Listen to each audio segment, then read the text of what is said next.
सर्वेभ्यो नमो नमः।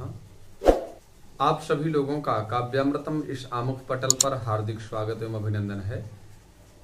मित्रों, आज हम लोग पुनः गोस्वामी तुलसीदास प्रणीत रामचरितमानस के चिंतनात्मक अध्ययन में पुनः प्रवर्तित होने जा रहे हैं।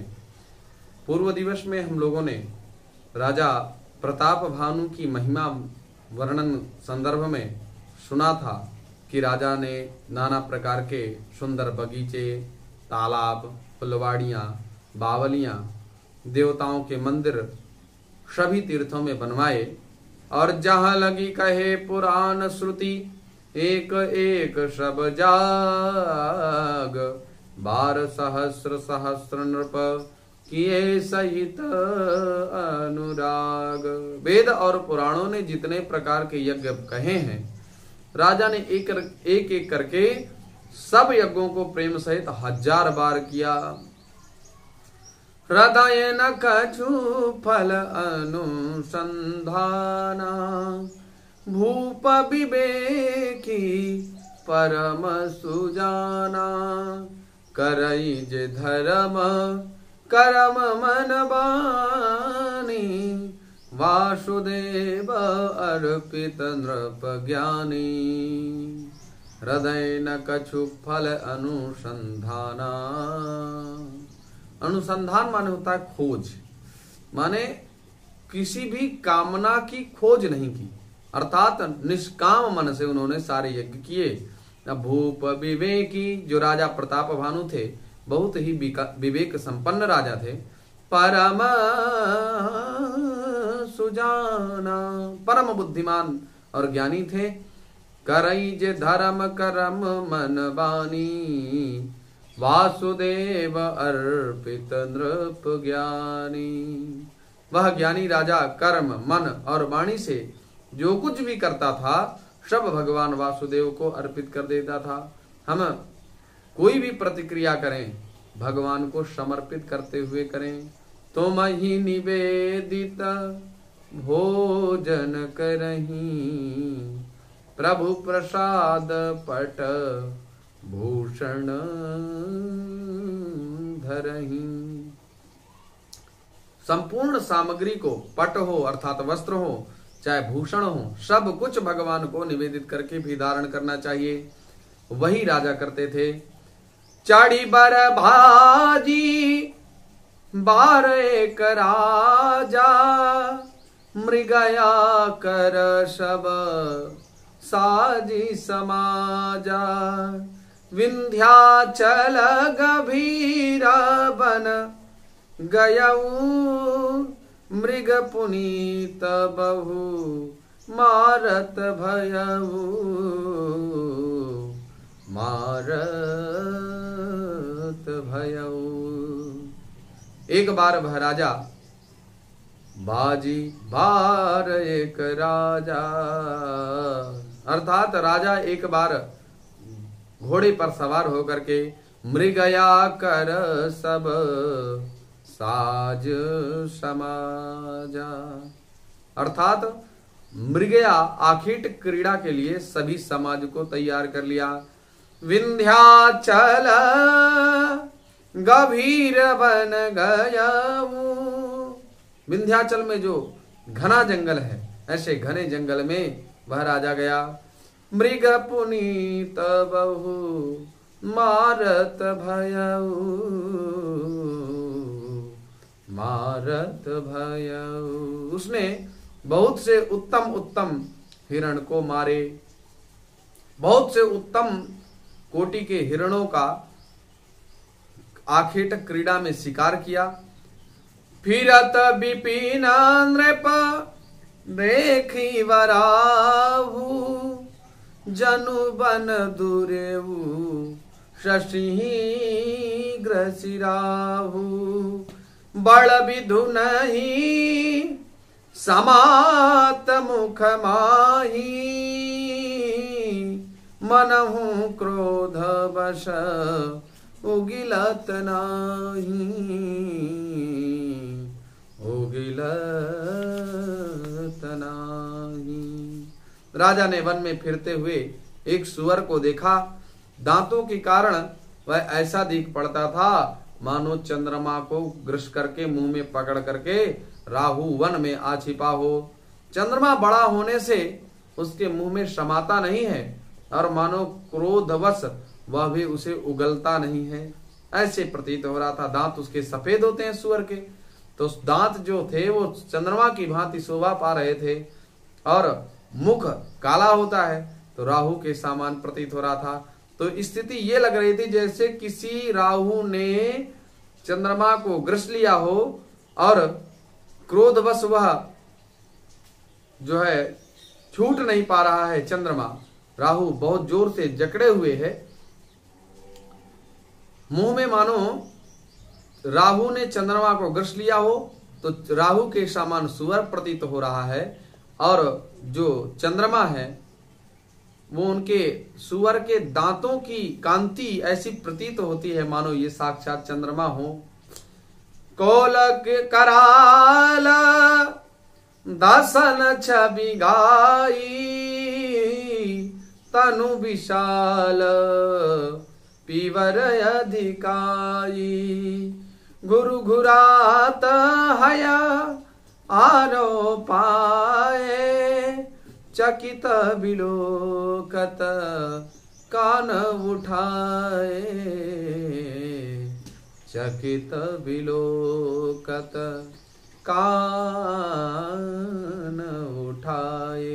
यह तो सुअर के भयानक दांतों की शोभा कही गई। कोल कराल दर्शन छवि गाई, ये तो दांतों की महिमा बताई कि दांत इस प्रकार के प्रतीत हो रहे हैं। तनु विशाल, तनु अर्थात शरीर, विशाल माने बहुत बड़ा शरीर है। और पीवर अधिकाई, और बहुत ज्यादा उसमें मोटापा था, चर्बी युक्त था। घुरु घुरात हया आरो पाए, जब घोड़े की आहट पाकर वह घुरघुराता हुआ कान उठाए। चकित बिलोकत कान उठाए, जब जिसको हम कहते हैं आज की भाषा में लोकेशन, उसी को कहते हैं आरव। अर्थात जब उसको समझ में आ गया कि कोई आ रहा है तो कान उठाए, बिल्कुल चौकन्ना हो गया। नीलमही धर शिखर समा देखी विशाल बराहु, चपरी चल्यूं है सुटुकिंद्र पर, हाँ कि न हो निबाहु, कि न हो निबाहु। नील पर्वत के शिखर के समान विशाल शरीर वाले उस सुअर को देख करके राजा घोड़े की चाबुक लगाकर तेजी से चला और उसने सुअर को ललकारा कि अब तेरा बचाव नहीं हो सकता। आवत देखी अधिक रव बाजी, चले हूं बराह मरुत गति भाजी, तुरत की नृप सरसंधाना, मही मिली गयऊं बिलोकत बाना, मही मिली गयऊं बिलोकत बाना। जब अधिक शब्द करते हुए घोड़ों को अपनी तरफ आता हुआ देखा तो चलेऊं बराह मरुत गति भाजी, बिल्कुल वायु की तरह गतिमान होकर के बराह भागा। तुरत की नृप सरसंधाना, उस नृप प्रताप भानु ने सरसंधान कर दिया अर्थात बाण छोड़ दिया। और मही मिली गयऊं बिलोकत बाना, सुअर बाण चलते बाण को देखते ही धरती में दुबक गया। ताकि ताकि तीरा महिष चलावा,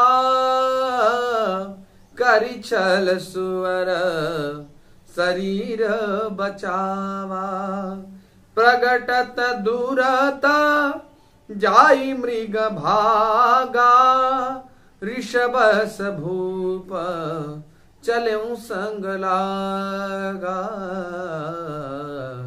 ऋषभस भूप चलऊं संग लागा। राजा तक तक करके अर्थात निशाना लगा लगा करके खूब प्रहार करते हैं, तीर चलाते हैं। पर करी छल सुअर शरीर बचावा, परंतु सुअर जो है वो छल करके अपने शरीर को बचा ले रहा है। प्रगटत दूरत जाई मृग भागा, वह पशु सुअर कभी प्रकट होता था, जाई मृग भागा कभी दूरत कहीं छिप जाता था, और छिपता प्रकट होता इस प्रकार से भागता जा रहा था। ऋषभस भूप चलऊं संग लागा, और राजा भी क्रोध के वशीभूत होने के कारण उसके पीछे लगा रहता है। गयऊं दूरी घन गहन बराहु, जहनाहिन गज बाजी निबाहु, अति अकेल बन विपुल कलेशु, तदपि न मृग मग तजई नरेशु। गयऊं दूरी घन गहन बराहु, वह बराह अत्यंत दूर घने जंगल में पहुंच गया। जहनाहीन गज बाजी निबाहु, जहां हाथी घोड़े का निबाह गम नहीं था।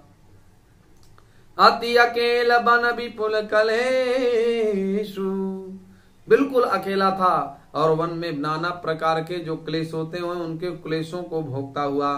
तदपि न मृग मग तजई नरेशु, तथापि वह नरेश प्रताप भानु उस सुअर का पीछा करना नहीं बंद कर रहा था।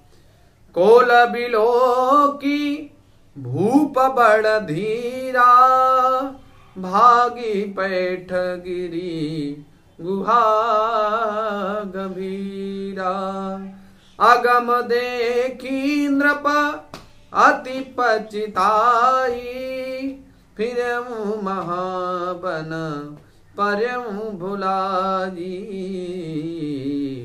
परऊं भुलाई। राजा को बड़ा धैर्यवान देख करके सुअर भागकर पहाड़ की एक गहरी गुफा में जा घुसा। उसमें जाना कठिन देखकर राजा को बहुत पछताकर लौटना पड़ा, पर उस घोर वन में वह रास्ता भूल गया।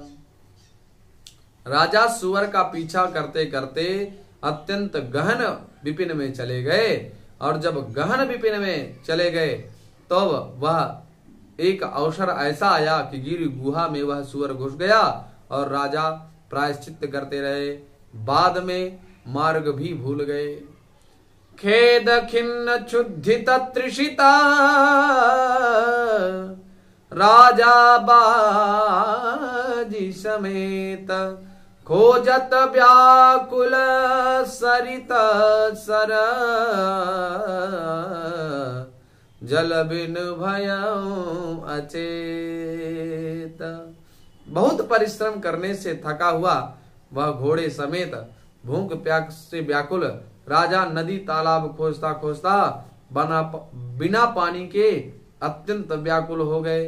अब भयंकर पिपासा उनको सता रही थी और पानी मिल नहीं पा रहा था। तो ऐसी परिस्थिति में राजा ने आगे क्या किया, इस प्रसंग को हम लोग कल श्रवण करेंगे। आज यहीं तक।